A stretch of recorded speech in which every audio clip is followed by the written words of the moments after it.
جبين سعادتي وأفكاري تجري الحروف بأشواق.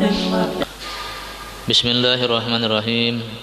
الحمد لله رب العالمين وبه نستعين على أمور الدنيا والدين والصلاة والسلام على أشرف المرسلين سيدنا وحبيبنا وشفيعنا مولانا محمد وعلى آله وأصحابه أجمعين.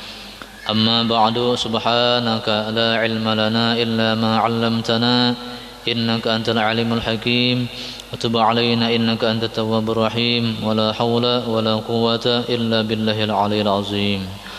قال المؤلف هذا الكتاب رحمه الله تعالى ونفعنا به وبعلومه في الدارين آمين.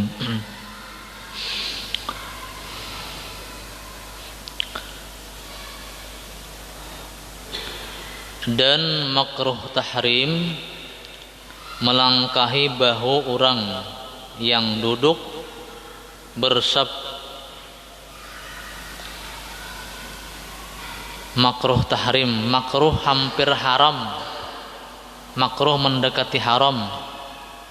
Kan hukumnya ada nang makruh, ada nang haram.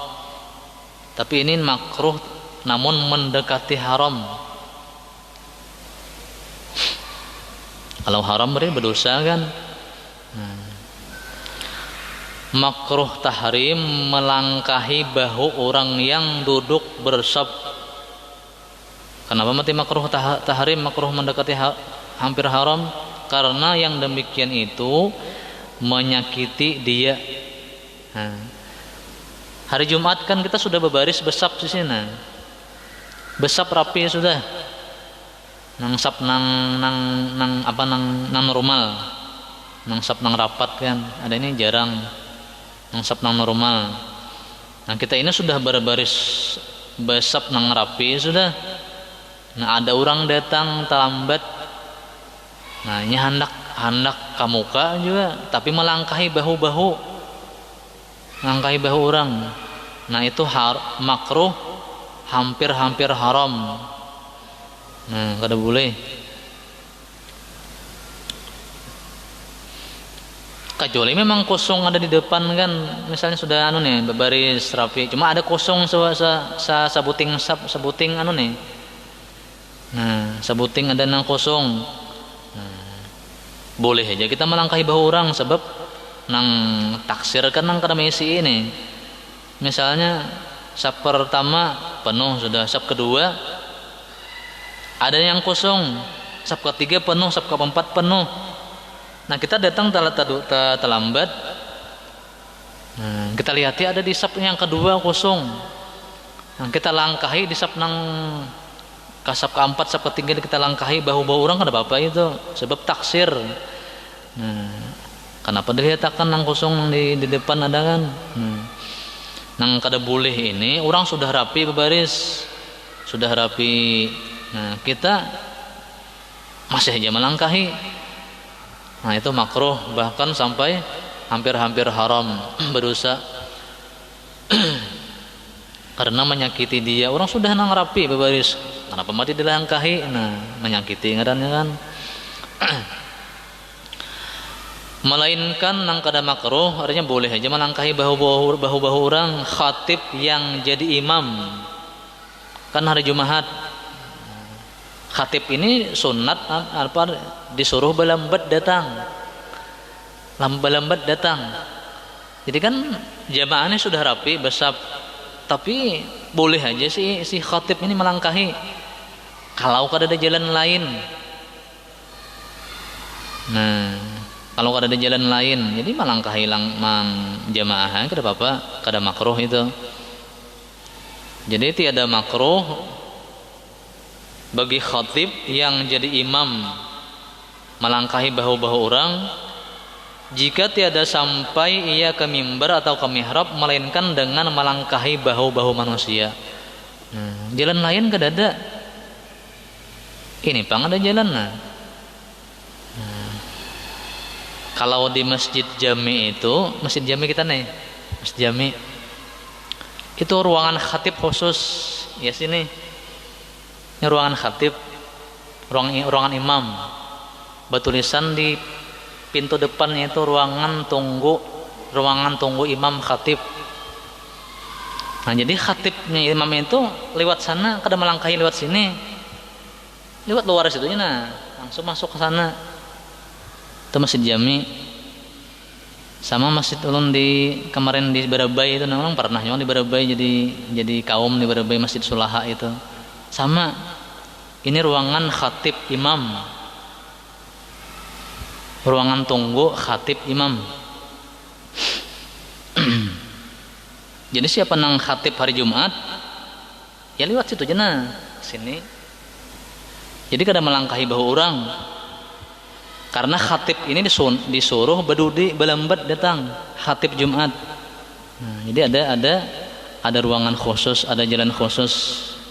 Jadinya kada melangkahi bahu orang. Nah, cuman kalau kada ada jalan khusus, si khatib hari Jumat ini, yang kan datang memang disuruh belambat. Nah, jadi otomatis kan sapnya sudah diisi oleh jamaah. Nah, si khatib ini melangkahi bahu-bahu orang itu kada makruh. Tidak makruh khatib yang jadi imam jika tiada sampai ke mimbar atau ke mihrab, melainkan dengan melangkahi bahu-bahu manusia. Kada makruh. Nang makruh tadi mang makmum biasa, nang jamaah biasa. Itu makruh melangkahi bahu orang. Nang orang sudah berbaris rapi. Tetapi jika ada didapatnya jalan lapang yang sampai ke mimbar atau ke mihrab dengan tiada melangkahi bahu orang, niscaya makruh juga hukumnya. Nah, ada jalan khusus, ruangan khusus khatib imam ini, tapi tetap aja melangkahi orangnya lewat sini. Nah, itu makruh juga hukumnya bagi si khatib ini.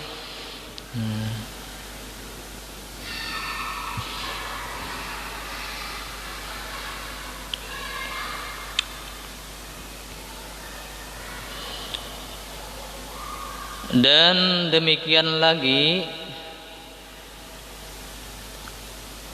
makruh seseorang melangkahi hingga 2 shaf yang di hadapannya jika ada pada shaf yang di hadapannya di hadapan kedua shaf itu lapang karena taksir mereka itu. Iya tadi di shaf pertama sudah rapi besi beratan, sudah shafnya di shaf kedua ada sebuting nih nang kada besi. Nah kita ini ada di shaf nang kelima. Nah, kita boleh melangkahi ke bahu orang menuju ke shaf nang 2 nang kosong tadi ada. Kada makruh itu, boleh aja melangkahi bahu orang. Karena taksir, kenapa kada diisi nang di muka? Semestinya kan isi shaf pertama dulu penuh, nah shaf kedua isi sampai penuh. Itu aturan shaf ini. Shaf kedua penuh, isi shaf ketiga. Nah, jadi kita masjid ini memilih itu shaf pertama dulu kalau ada shaf pertama, karena di shaf pertama ini ada 2 khusus dari Rasulullah. Orang yang berada di shaf pertama itu mendapat doa langsung, doa khusus dari Rasulullah. Nah, jadi kita ke masjid nang hari Jumat kah kada Jumat kah, pilih di shaf pertama, jangan memilih di belakang. Jadi bila ada nang kosong di muka, nah kita ini di belakang boleh aja melangkahi orang, kada makruh.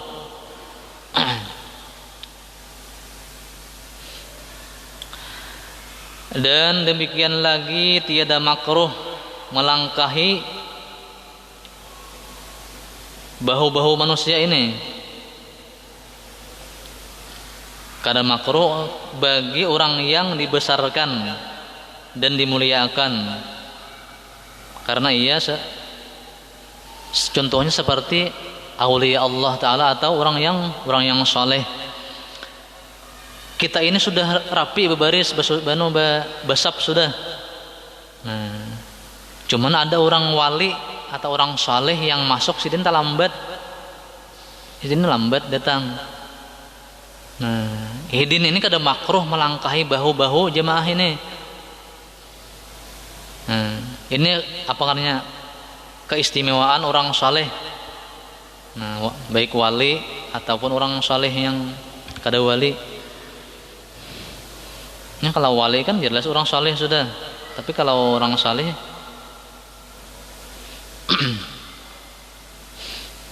nah ini ada keistimewaan.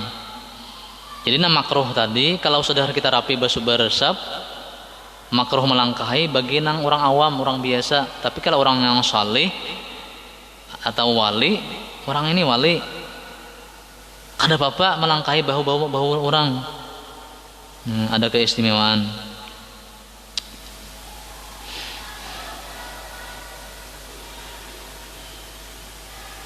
Tidak makruh melangkahi bahu orang jika nang melangkah ini orang yang dibesarkan dan orang yang mulia seperti wali Allah Ta'ala atau orang yang saleh.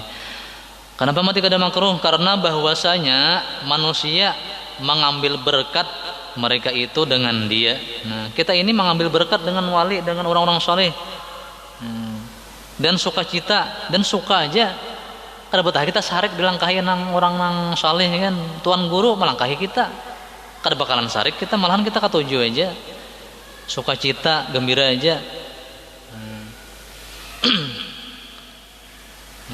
Karena bahwasanya manusia mengambil berkat mereka itu dengan dia nang wali atau orang saleh tadi, dan sukacita, gembira aja mereka itu dengan dilangkahinya. Demikianlah kata ulama, kata jemaah ulama daripada ulama fikih. Jadi ulama fikih banyak mengatakan bahwa orang yang saleh atau orang aulia Allah, melangkahi bahu-bahu manusia di hari Jumat itu walaupun sudah sapnya sudah rapi, itu kada makruh. Karena ini orang mulia, orang yang mulia, ada keistimewaan. Jadi macam musibah ini kan, musibah macam-macam musibah kan, gempa bumi, tsunami, apalagi banjir bandang macam nang di Kalsel ini kan hanyar tadi, Berabai termasuk nang parah banjir bandangnya. Nah, jadi musibah ini menimpanya itu umum. Siapakah karena mau orang saleh mau karena juga, orang nang kafir mau karena juga, orang nang fasik mau juga karena, umumnya karenanya umum bangetnya kan nang orang saleh tinggal menuju rumahnya, apalagi orang awam. Nah, tapi berbeda, musibahnya sama aja, cuman anunya berbeda. Kalau musibah ini menimpa orang wali itu disebut raf'ud darajat, meninggikan derajat di sisi Allah Subhanahu wa taala. Orang ini wali, orang saleh, tapi musibah karena juga sih Den. Karena musibah ini umum aja nya, bisa aja menimpa siapa kan, bisa ditimpanya. Nah, cuman bila orang saleh ini karena musibah itu bukan azab, tapi raf'ud darajat, bahasa Arabnya meninggikan derajat beliau di sisi Allah Subhanahu wa taala.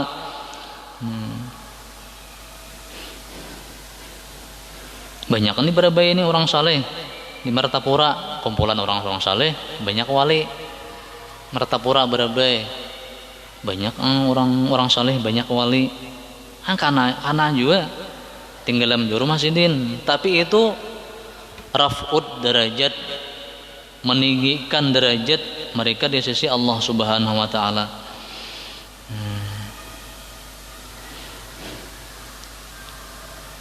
Kemudian yang kedua, bila musibah ini menimpa orang yang biasa, orang mukmin biasa. Kita ini kan arahnya orang mukmin biasa, kada wali, kada orang saleh. Itu disebut raf'us sayyi'at, menghapus dosa. menghapus dosa. Kita orang nang beriman nang biasa ini nang bukan wali karena musibah. Nah, Allah hendak menghapus dosa kita, caranya macam itu. Kita ini ada berdosa. Kita ini misalnya kan berusaha berdagang. Kita ini orang beriman, berusaha berdagang. Cuma dalam usaha kita berdagang ini ada cara kita nang kada bujur. Ada cara kita nang salah, nang kada sesuai aturan agama kita berdagang berjual beli ini. Karena musibah. Jadi menghapus dosa nang kita lakukan selama ini. Ngaran azab itu musibah ini, azab ngarannya itu menimpa orang nang fasik dan orang-orang kafir. Jadi berbeda. Bila musibah ini menimpa orang kafir dan orang munafik itu ngarannya azab, siksaan. Diazab di dunia, diazab sudah, apalagi di akhirat kayaknya. Jadi keistimewaan dengannya orang saleh ini. Dia orang saleh karena musibah itu meninggikan derajat mereka di sisi Allah Subhanahu wa taala. Kalau wali kan ada kita nih ucap aja, tuh sidin tuh wali kenapa mati terendam aja rumah sidin. Beda dengan orang biasa. Itu meninggikan derajat mereka di sisi Allah Subhanahu wa taala.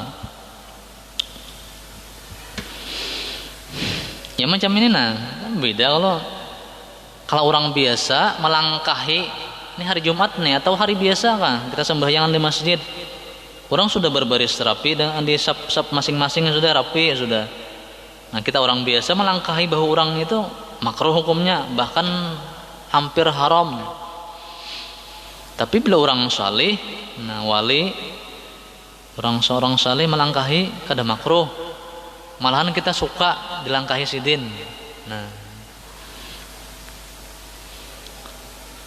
Dan disebutkan di dalam kitab I'anatul Talibin keistimewaan orang saleh ini, di sana disebutkan yusannu takbilu yadil hayy li salihin.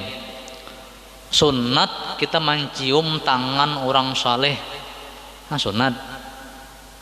Ada orang saleh di datang ke kita di daerah kita nih. Kita disunnahkan mencium tangan sidin. Arti sunnah ini kan kita dapat pahala dan kita dapat berkah.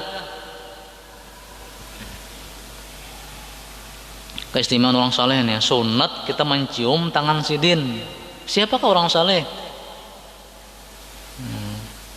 Misalkan Tuan Guru Bakhit kan datang ke sini beberapa tahun silam kan ada datang rasanya 3 tahun datang pernah TW nih.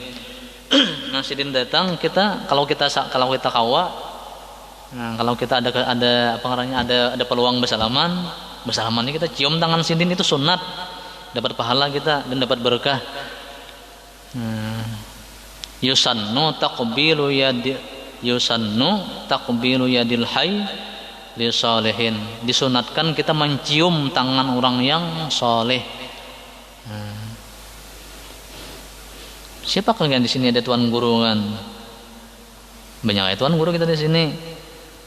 Di masjid kita sini kan Ustadz Ali, Guru Latif, guru-guru siapa nang di sini mengisi pengajian orang-orang saleh. Kita disunahkan mencium tangan-tangan sidin.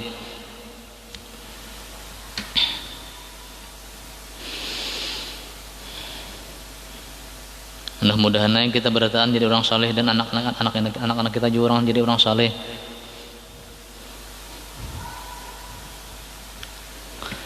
Kayak apa caranya kita nih jadi orang saleh, anak-anak kita jadi orang saleh? Di antara caranya nih, mudahan kita jadi anak-anak kita jadi orang yang saleh, orang yang soleh, lain saleh, soleh, huruf satu nah. Saleh itu bahasa kitanya orang baik, itu bahasa kitanya. Kayak apa caranya anak kita nih supaya jadi orang yang saleh? Di antara caranya ialah pertama kita doakan, kita banyak-banyak berdoa minta dengan Allah Subhanahu wa taala supaya anak kita ini jadi orang yang saleh. Banyakkan doanya. Di antaranya Rabbana hablana min azwajina wa dzurriyyatina qurrata a'yun waj'alna lil muttaqina imama. Itu kan doa kita meminta supaya anak kita jadi orang saleh. Rabbana hablana min azwajina wa dzurriyyatina qurrata a'yun. Wahai Tuhan kami, berilah kepada kami daripada istri-istri kami dan anak-anak kami penyejuk hati kami. Penyejuk hati. Kita nih melihat bini, melihat anak nyaman hati. Nah, karenanya taat dengan Allah tuh orang saleh ngarannya. Nah, sembahyang rajin kan, mengaji lancar. Nah, murah apa ngarannya? Pemurah juga kada pemalar anak on bini kita nih. Orang saleh ngarannya. Nah, jadi kita doakan anak kita nih, anak kita khususnya diri kita juga kita berdoa. Di antaranya doanya lagi Allahumma ja'alni wa zawjati wa auladi min ibadikas shalihin. Allahumma ja'alni wa zawjati wa auladi min ibadikas shalihin. Ya Allah jadikanlah ulun, ya Allah jadikanlah ulun dan istri ulun dan anak-anak ulun min ibadikas shalihin, daripada hamba-hamba Engkau yang saleh. Nah, jadi doakan. Nah, diri kita doakan, anak bini kita doakan juga jadi orang yang saleh. Nah, kemudian cara yang kedua, masukkan anak kita nih ke sekolahan yang mendidik agama. Kemana? Ke pesantren. Masukkan anak ke pesantren. Itu caranya. Di antara cara supaya anak itu jadi orang yang saleh. Macam di sini kan ada pesantren apa ngarannya nang di Nungo kan, pesantren Ustaz Rusmadi itu nang Parak. Atau nak mana ke Berbay kan, ke Banjar kan. Jadi itu caranya, di antara caranya doakan, lawan masukkannya ke pesantren. Jangan dimasukkan sekolah umum. Bukan dilarang bang sekolah umum, cuma mun kita hendak menjadikan anak kita orang yang saleh, itu di antara caranya masukkan ke pesantren.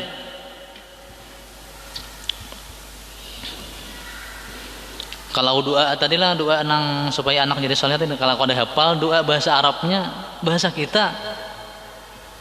Nah, ya Allah jadikanlah ulun, jadikanlah istri dan anak-anak ulun daripada orang yang saleh.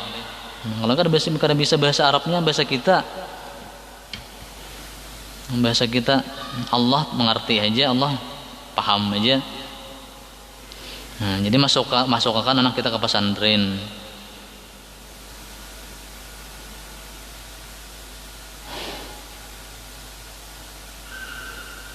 Jadi di pesantren itu kegiatannya macam-macam kan, mengaji. Nggak istimewaan pesantren mengaji, hari-hari itu mengaji aja, mengaji Quran, mengaji kitab kan, sembahyang apa ngarannya, sembahyang terjaga, nang 5 waktu itu nah. Jadi misalnya kita ada banak 3, saikung barang sekolah pesantren. Misalnya nang benang 2 sekolah umum kan. Nah, saikung barang masukkan ke pesantren sekurang-kurangnya. Tapi kalau bisa kali 3-nya masukkan ke pesantren. Karena ini bekal kita.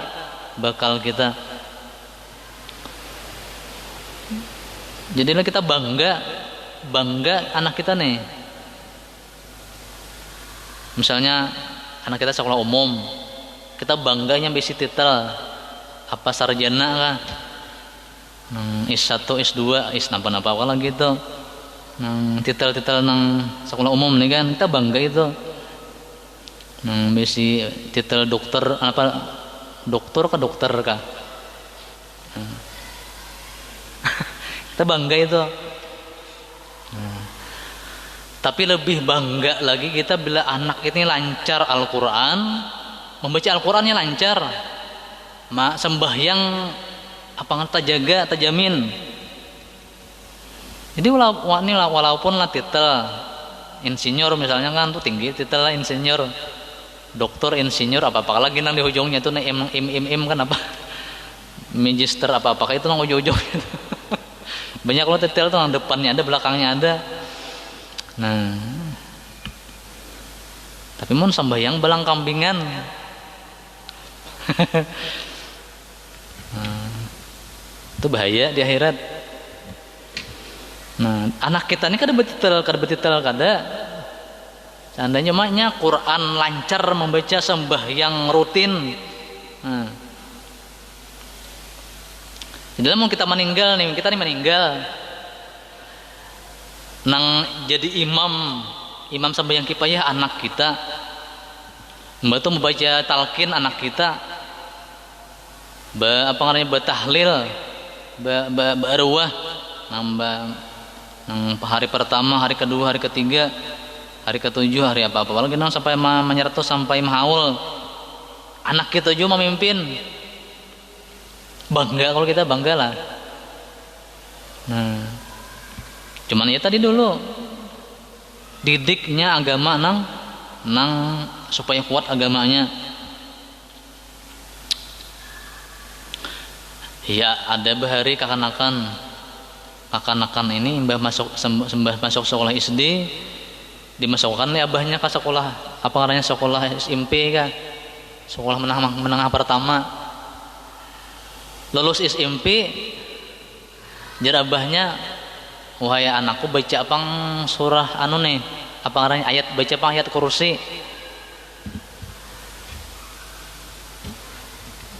Udah SD kan, SMP, berarti sekolah umum 9 tahun sudah kan. Jadi jarabahnya baca apa anak ayat kursi, kada bisa. Baca ayat kursi aja kada bisa. Lelah saya abahnya menyewakan ke pesantren. Nah, jadi alhamdulillahnya pas ke pesantren, jangankan ayat kursi, ayat-ayat lain banyak lancar aja juga. Nah, itu berkah sekolah agama. Jadi agama ini penting benar kita, karena bakal dibawa ke akhirat. Kalau titel nang insinyur, dokter apa tenang, titel itu tuh batas dunia aja. Tapi kalau nang ada titel hafiz itu kan hafal Quran, itu titel nang sekolah agama, hafiz. Macam ilsi kan titel sekolah agama juga, macam Ustaz Abdul Samad itu sampai ke akhirat titelnya. Jadi orang saleh ini kan titel nang aulia ini, nah sampai ke akhirat titelnya. Mudahan kawa kita kada kawa, mudahan anak kita nang kawa macam itu. Kita kan berharap selamat dunia sampai akhirat. Jadi akan kita ini orang nang saleh. Itu cara diantara caranya berdoa dan masukkan anak kita ke sekolah agama nang kuat, agamanya nang kuat, pengarannya pesantren itu.